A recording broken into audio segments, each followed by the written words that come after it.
Welcome everybody to the Cool Cats Coffee Club on a Thursday evening at 5:30. I think what I'd like to do for the next short period of time whilst we're here is just talk about the painting process, because as the years pass, a few of them have passed already, it's very clear to me that the painting process is the key to understanding how to paint. It's everything. Without it, you're kind of lost, almost, fumbling around in the dark. So what do I mean by this? Fundamentally, understanding the painting process means as a student, you're not looking at whatever stage your painting is at and going, oh, worry, oh, everything's going to be seen. I don't know what to do next. It just takes all that fog away and it clarifies everything that you're doing. So here we are. Let's say, for example, I'm thinking, oh, it's a good day to start a painting. Excellent. So what do? Do I get my brushes and paints out and start going, oh, painty? No. Most of what I do starts with an idea. Oh, I kind of feel this could be an interesting subject to paint. Let's say it's a forest. Okay, it's a forest. Now, maybe it's raining outside. I don't want to go walking in the forest and painting. Probably not. So it's going to be in a studio. So I'm going to be doing it from photographic reference. Maybe I've got some photos. Maybe it's just on, I don't know, an iPad or a tablet or a computer or something, or a phone. So I have a reference. Now, it could be a simple path in through a forest or something. Oh, great. Okay. Visualize this. There's some trees and stuff. Okay, it's good. Now, if I got my paints and the canvas and I started painting it, a high probability of going, oh, yeah, I should have put the path not there, but over here. Oh, that tree is in the right spot. I need to lower the horizon down, or I need to raise the horizon up. I like a bit of sky in there. All sorts of questions. The very first step is a charcoal stick and a piece of paper. A 5-minute, 10-minute simple sketch of light and dark shapes. Determine the shape of the canvas you're going to use. Is it going to be a square one, oblong one? How big? Well, all sorts of questions can be answered. And I'm now drawing out this image, which let's say is on my phone. Okay, could be anywhere. Let's say it's on the phone. Okay, 4 or 5 minutes in, and I'm going, okay, I don't like the path. It's too over here. It needs to be over there. That tree is right dead center. Oh, it's an no, it's wrong. I need to move it. Start another sketch.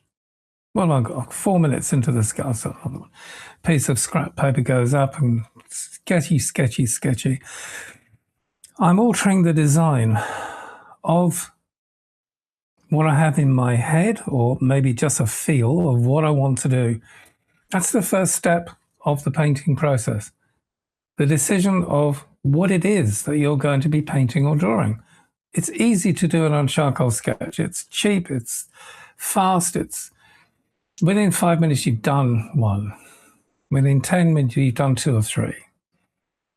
It's okay, let's say that you're after 15 minutes, half an hour, let's be generous. Half an hour's passed, you've got 4 simple sketches, slightly variations on where the path is, or maybe there's no path, or where certain big element trees are. Think of it as leading lady or main actors, and then think of it as the crowd or the supporting actors.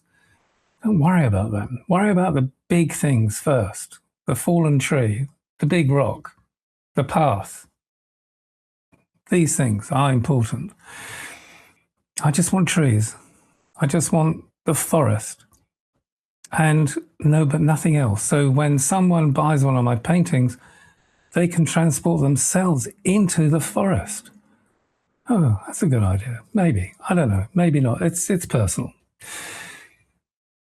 Anyway, they've got the sketch.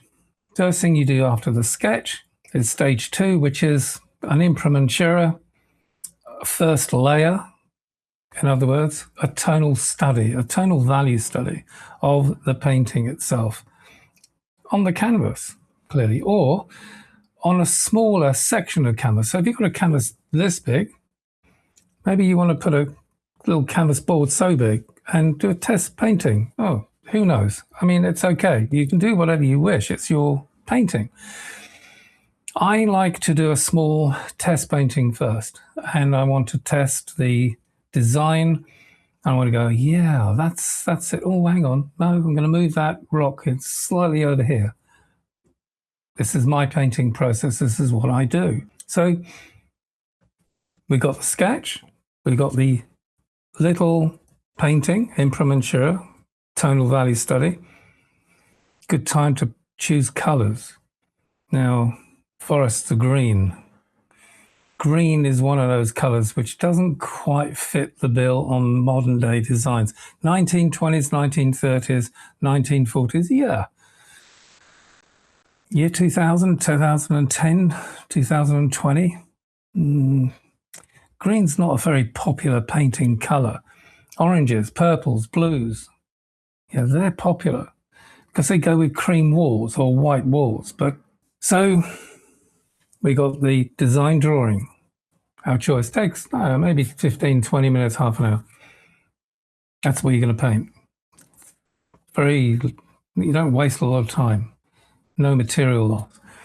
You've got a little designs sketch now in oils. A wee painting so big, maybe. The right shape of your painting that's going to be. And then you've slapped some color on it. So if it's a forest, maybe you want to do a sunset.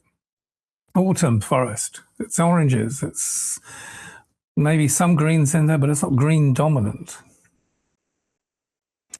You've got atmosphere. And maybe you've got something which indicates mist or fog or a sunset or something. Maybe. This is the time to test that out. Bear in mind, you're painting a wee painting like this. It's not going to take you any time. No big investment on oil color or anything like that. Okay, maybe after an hour, you've got a test painting testing the colors. Is it right? If it isn't, you can change the color until it's just the way you want it. But if it's right, let's say it's right. So now you've got the design drawing. Didn't take you long to do.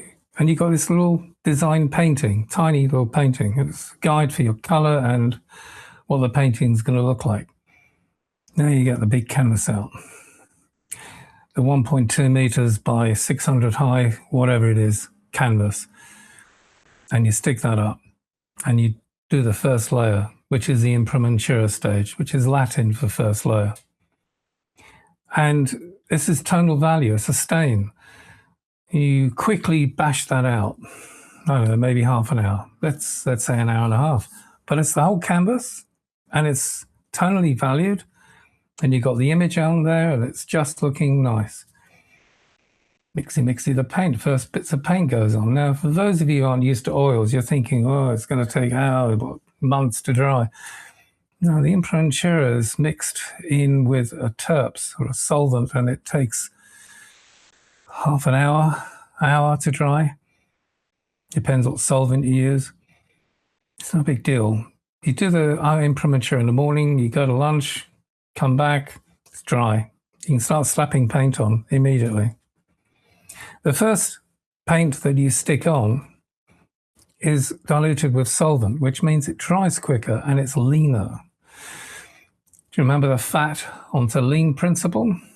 It's not big, thick dollops of paint. It's oily paint onto non-oily paint. So the first marks of color that you put onto a canvas should be mixed with solvent. Non-oily. Lean.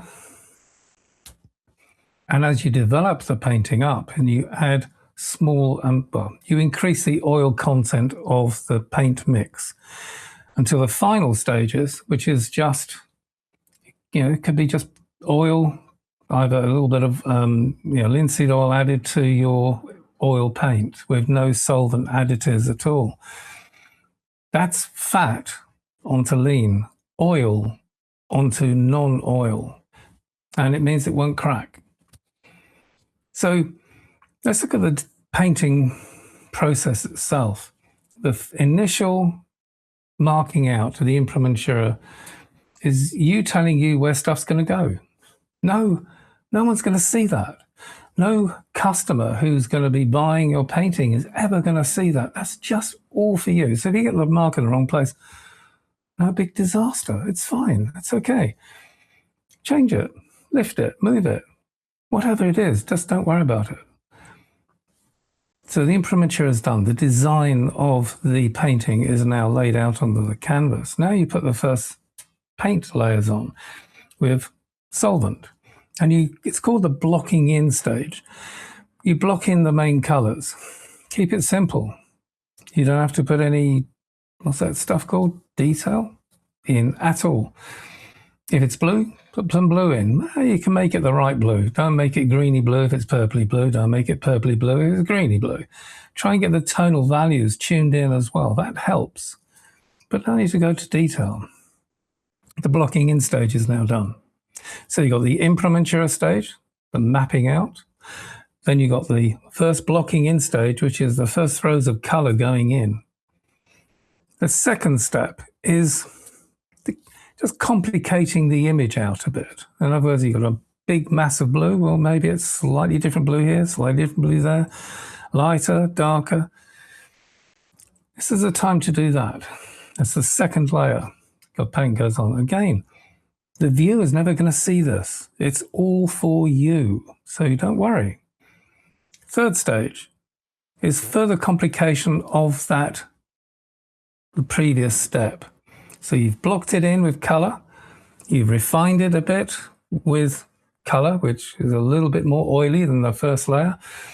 And this next stage is that you're refining it even more. Now this, your customer might see some brush marks. The next stage is the final complication. You could say it's the painting itself. And you're putting well, I was going to say detail, but I try to avoid the word because it's just time consuming. Let's call it complication. We complicate it to the degree we want it to be. And bear in mind one thing, please. It's a painting. It's not supposed to be a photograph. Brush marks are okay. It's a painting. People buy paintings. If they wanted to photograph, they would have bought a camera. So when they buy a painting, they want their neighbors and friends to see that, oh yeah, it's a painting. Well, people who can't say, wow, hang on, it's a painting. So make it a painting, don't make it a photograph. It's okay to have some brush marks in there. It's normal for a painting.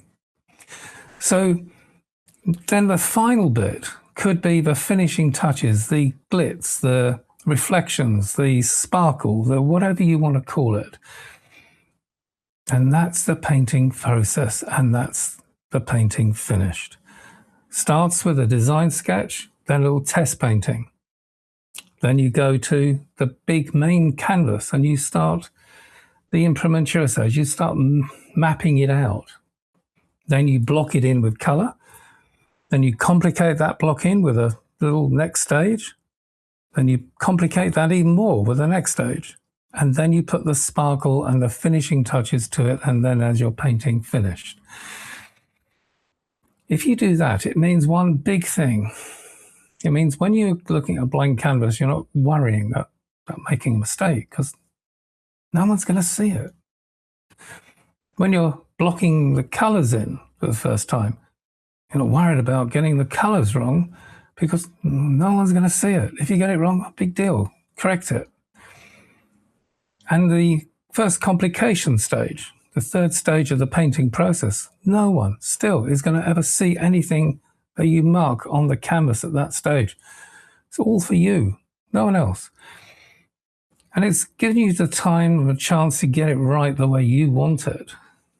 And then maybe the final blocking in stage, the final complication stage.